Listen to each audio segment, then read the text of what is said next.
I'm loving this new intro music. Took me a little while to find it, but I tell you what, every time I hear it, man, I'm ready to go.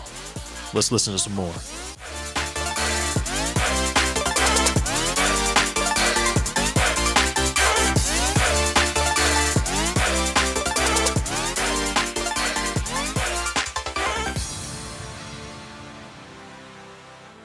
Yeah, okay. Well, everybody, welcome to Financial Fitness. I am your host, Donald Raymond. I am very excited to be launching this podcast. I've recorded, I don't know, a dozen episodes. I haven't released or launched any of them yet in preparation for this. This is a long time coming, a lot longer even than just the 12 episodes that I've recorded. This has been, honestly, if I could look back now with the glasses that I have on, this is hindsight being 2020, a lifelong journey. I had no idea, I had no ambition, when I was a kid to come on and do a podcast. Obviously, I'm a product of the baby boomer generation, so I'm one of those kind of in-betweeners, if you will.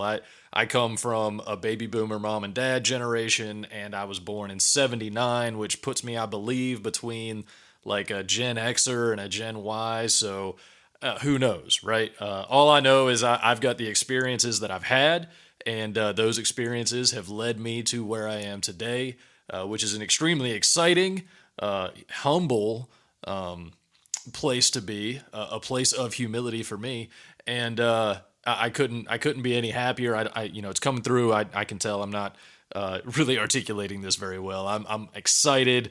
I'm motivated, I'm driven, I'm ready to go. I want to help as many people as possible, and that's why I'm launching the Financial Fitness Podcast.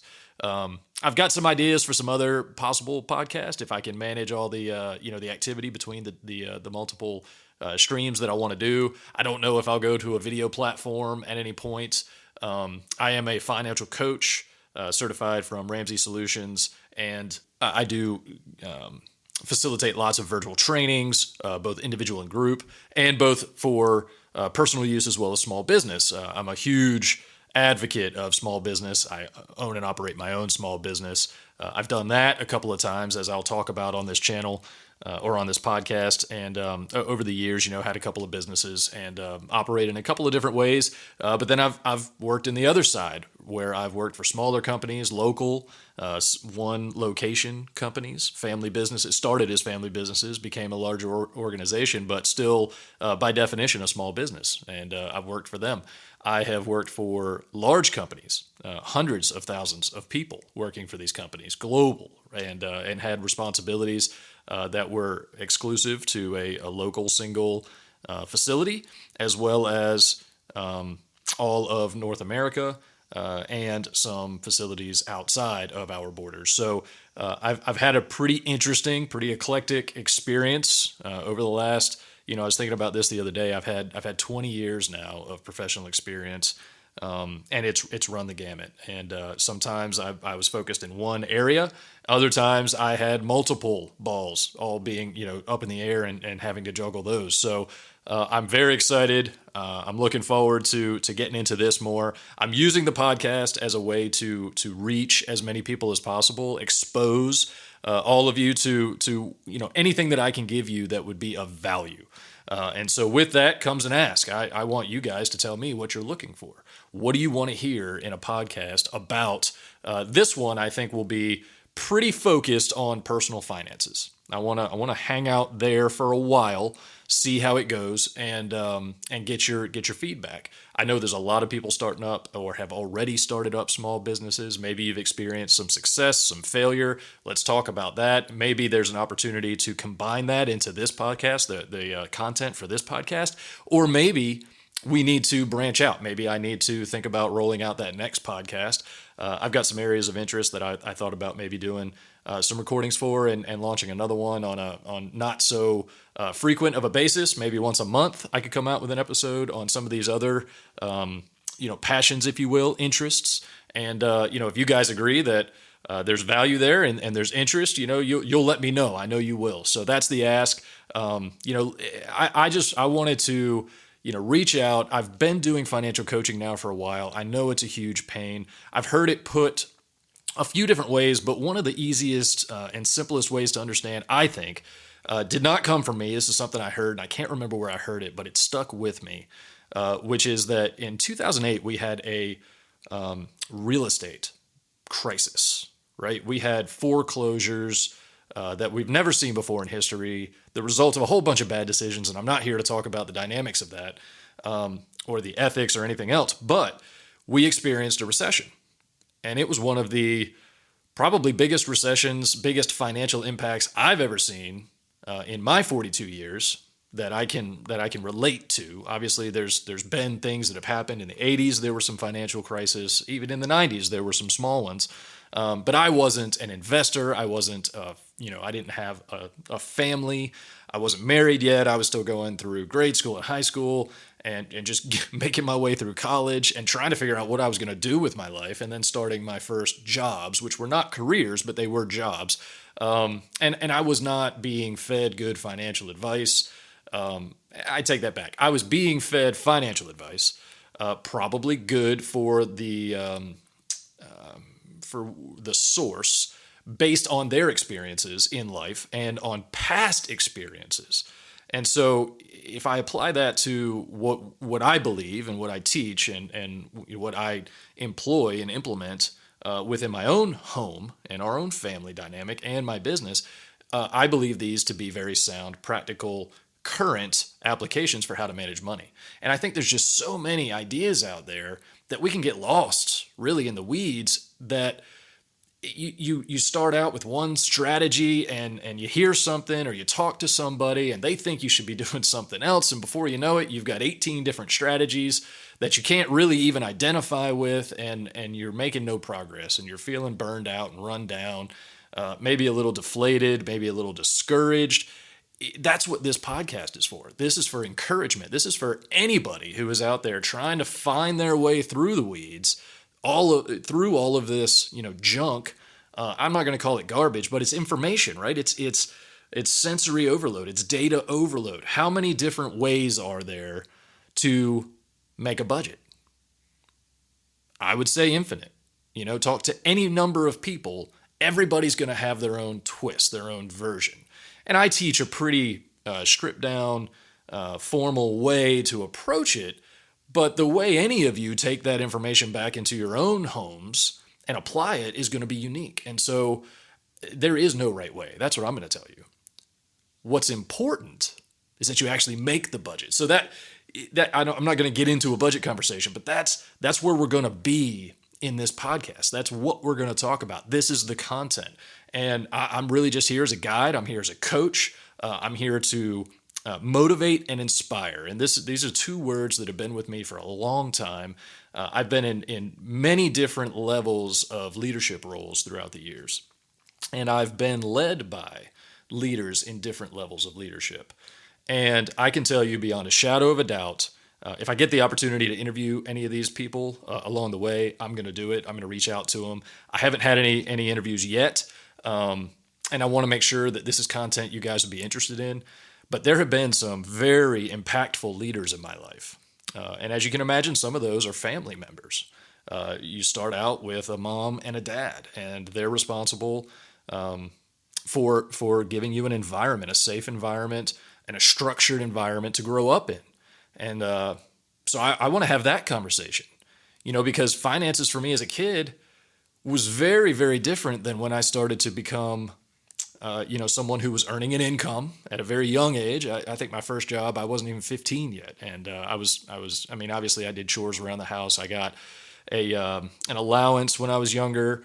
So I was very fortunate to have, loving, caring parents that wanted to make sure that I was receiving compensation for the work that I was doing, and a fair compensation, and I have my experience with that. I have my memories from that. I want to have that conversation with my folks now and talk about those things, because there's things I don't remember about the agreements. And there's things that I probably was not part of. I know that I would not have been part of the conversation that goes on behind closed doors. When the kids are at school or at extracurricular activities or in bed, The parents are up now. I know this because my wife and I sit up and we talk about these things, right? So the parents are up talking about, okay, how do we do this? What does a fair allowance look like? What do we need help with? And what's fair for a 6-year-old, a 7-year-old, an 8-year-old to do around the house? What kinds of expectations? What's fair compensation for that? How do we do this without spoiling the kids? How do we teach them good fiscal responsibility? Oh, by the way, we both have full-time jobs and we got to maintain the household, and there's 3 kids running around. So, this is going to be very, I hope, very practical, applicable. I hope that we're all going to kind of meet on common ground here where we can have this conversation about what makes sense for us in our lives today, right? And as I said before, we're not going to get hung up on how you do the budget. What's important is that you budget. And there's some key aspects to a budget, right? There's some philosophies that we're going to talk about that I believe and I'm going to promote as being very specific and applicable and important, high priority strategies when it comes to building a budget. But how you actually apply it in your home, what motivates you, what are you saving for? Is it a vacation? Is it a car? Is it a new home? Is it a home payoff? Is it a family trip? Is it a 50th anniversary? Right? That's all going to be different for everybody. So what motivates you is going to change.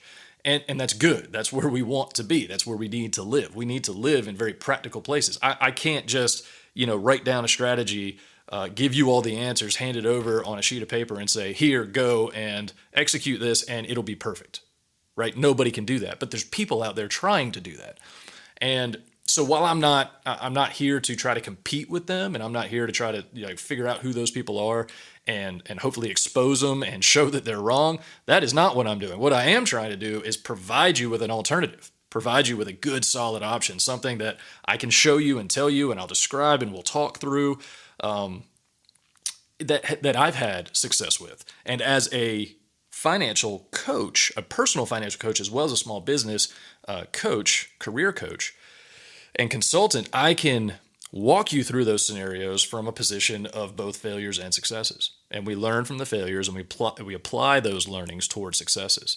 And as long as that's your pattern, you're always going to succeed, right? We've all heard it. The only path to success is what? I hope you all just said failure, right? The only path to success is failure. So we have to fail our way to success. Anyway, I'm getting a little long-winded. I'm looking at my clock right now, and I'm headed toward 15 minutes. I wanted this to be an intro. These episodes are going to be anywhere between 20 and 30 minutes. I'm going to hold myself accountable to that. This one I'm going to cut short here in just a few minutes. I'm going to wrap up. I'm going to ask you guys for your feedback, your patience. I've never done this before. This is brand new. Like I said, I've recorded some episodes, but I'm pretty comfortable with my gear now, but I'm still learning. So bear with me. I'm going to try to do a good job. I'm going to try to keep these things at the frequency that I decide. And right now, I'll tell you, I'm kind of tossing up 2 things right now. It's either going to be once a week or once every 2 weeks. And that really is going to depend on how fast I want to move through topics, how many interviews I'm able to do, and how applicable the content is. There's going to be parts of the month as we go through and seasons as we go through where I want to make sure I touch on certain things. I don't want to overload and overwhelm. I also don't want there to be too much space between the topics that you aren't able to, maybe apply some concepts or go back and think about some things. And I get, I've got to also separate and compartmentalize in my brain when I'm doing these and laying out my notes, the difference between this podcast and an actual coaching session, because we do get into the weeds during a coaching session. And so that's going to be my kind of final resting place for this intro, is that while I am doing the podcast and that's completely free to you guys, at some point I'll probably bring in, allow some advertisements into this podcast just so that I can keep it going and get a little bit of compensation for my time. Just so that this is sustainable, because I don't want to ask you guys, although I will set up a Patreon page. If anybody wants to contribute, I humbly accept your contributions. I know better now than to not ask for that, because I know that those of you out there who will want to help support this channel. And I can't tell you how much I appreciate that. I've had several people reach out to me already who know that I'm pursuing this goal, who know that I am looking at presenting this information and publishing this or going live with this podcast. They have encouraged me and let me know that once I'm live, they really want to help support. Several of them actually have already contributed and allowed me to buy the gear that I needed in order to launch this and launch it well. So I will be setting up a Patreon page. There'll be links in the description. And, thank you for your support. If you're just listening, that's great. If you want to support monetarily, that's great. If you want to give me a high five, a like, a shout out, subscribe to the channel, all that good stuff is fantastic. I appreciate it all. And from the bottom of my heart. And I'm rushing now because I'm getting toward, now I'm looking at my clock and I'm seeing the numbers tick up. I'm getting toward 20 minutes and I don't want to go beyond 20 minutes because I don't want to lose anybody. And I know just from consuming podcasts kind of what my threshold is for being able to focus on the content. And so I just want to say thank you ahead of time. This is a proactive thank you, and I'll continue to say thank you in different ways. I'm going to look for ways to offer added value throughout the life of this podcast as it changes and evolves and kind of grows and moves with the audience.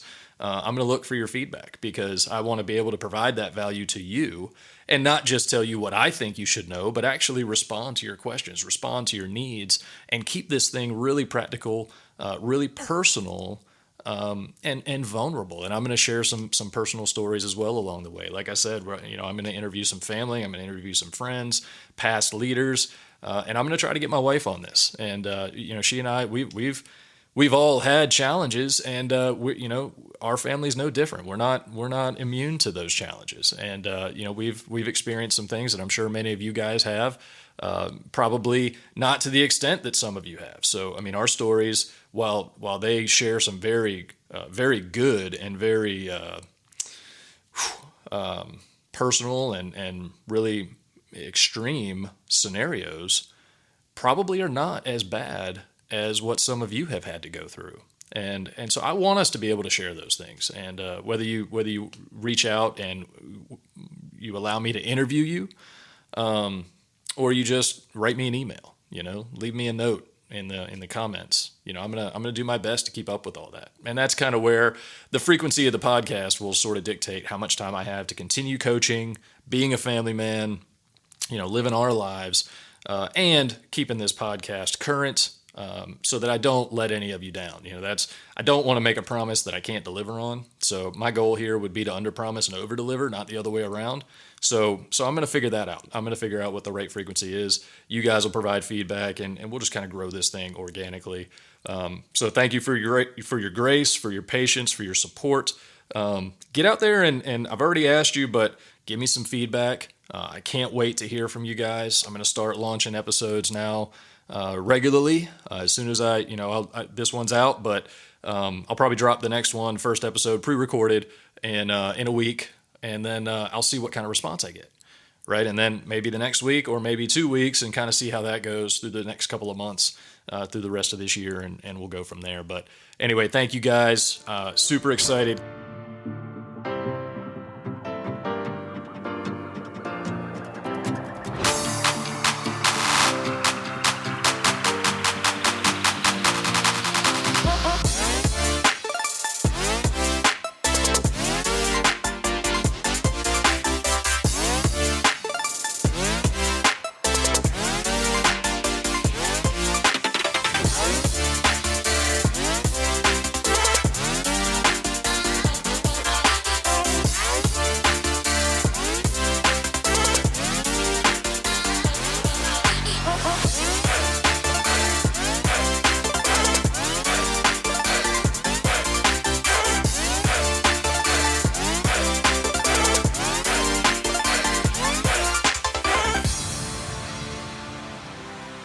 Thanks, everybody, for listening to episode 1.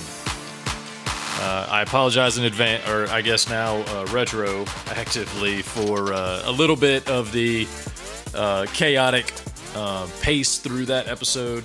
I did go back and do a little bit of cleanup, but I didn't want it to be super polished. I wanted you guys to hear straight from me. I noticed a couple little key notes that I jumped a little bit too far past my notes in front of me, and I got a little bit off track, but I will go back and I'll fill those in on later episodes. But anyway, thanks. I can't wait to hear from you. This is honestly this is end of road for me. This is what I expect to be doing for the rest of my life. Hosting this podcast or a version of it, interacting with you guys, being a financial coach, teaching new financial coaches, and really just going forward into hopefully a better life for me, my family, and all of you as well. So I look forward to it. God bless you, and let's go.